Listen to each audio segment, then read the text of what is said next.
The film American Fiction is gaining acclaim for its comedic telling of a down-on-his-luck author who finally gains some recognition. But it only happens when he stops writing books based on mythology and starts to write ones that he believes are filled with stereotypes about the black community. His journey is underscored by issues with his dysfunctional family, including his brother, played by Sterling K. Brown, who sat down with me earlier this week to talk about his character, balancing tough topics with comedy, and the new project he's working on.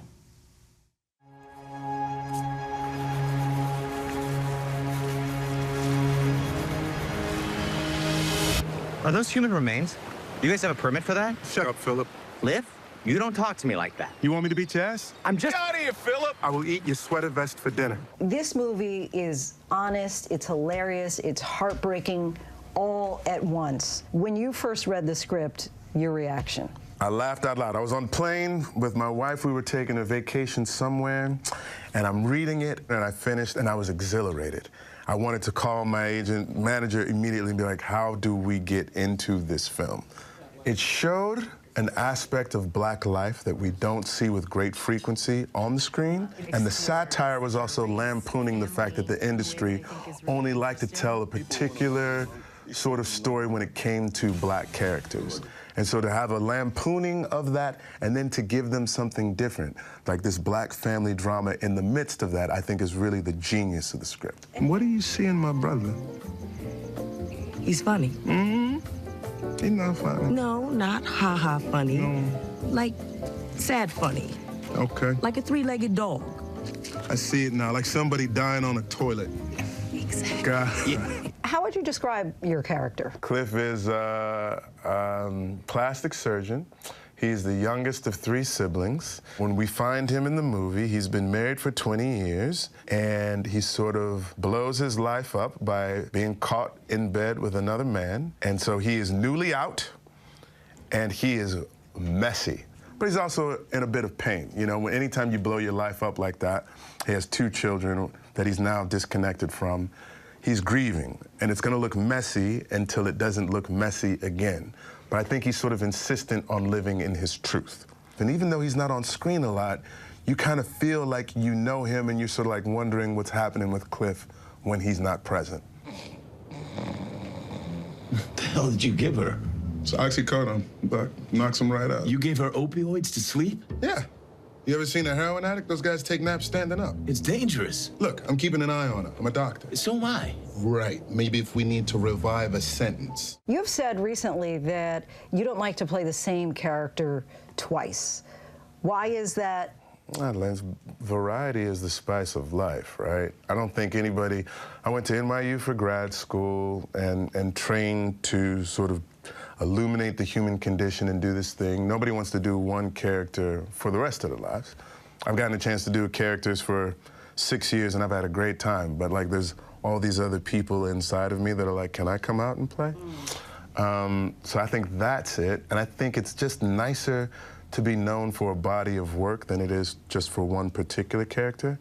Like when you go and you see Meryl Streep and you think of like everything that that woman has done that's come from this vessel, you're like, I want to do something like that, you know?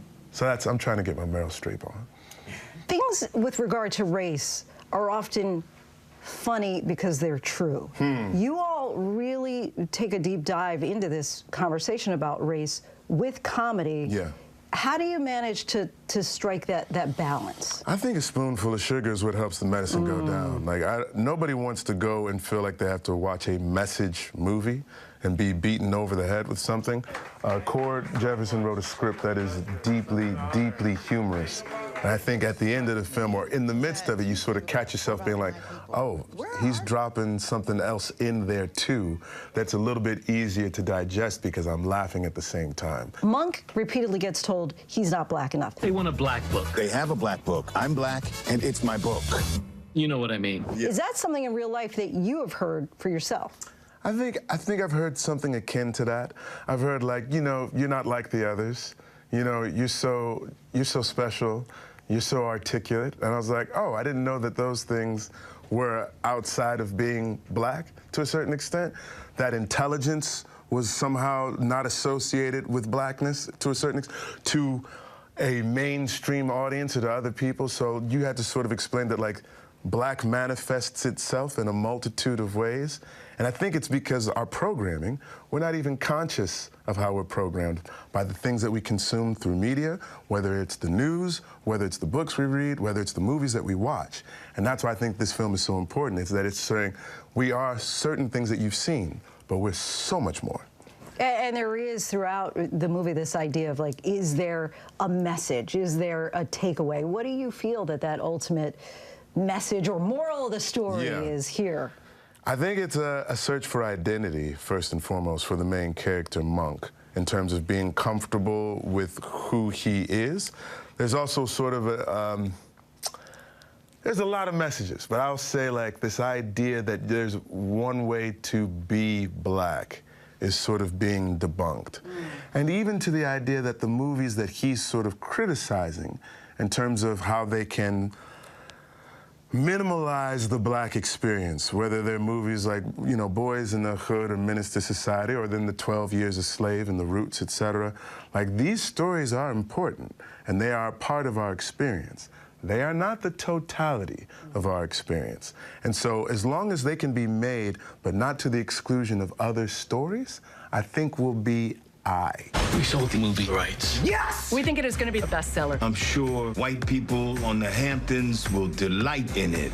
Yeah, we will. It's going to be huge. You're about to get your podcast on, too. Yes. Valentine's Day with your wife of 18 years, mother of your 2 boys. Yes. Give us a sense of, I know it's tentatively called We Don't Always Agree. correct. What's that about? It says a lot in the title. 18 years, you know, there's give and take, there's compromise, there's coming apart and then coming back together. And so we're just talking about what's gone into 18 years. I think for both of us, we'll get these people coming up to us like, oh, you guys are goals and you're awesome and Black love and so excited. And I always want to sort of say, like, yes, and this was hard and this takes time and it requires attention every day. And so our podcast is really about that, like the tough times, the great times, the agreements, the disagreements, and everything that just went into this 18 years. Thank you. Great time talking to you today. Really Pleasure's appreciate mine. it. Thank you, Linsey. Our thanks to Sterling K. Brown. American Fiction is now showing in theaters across the country.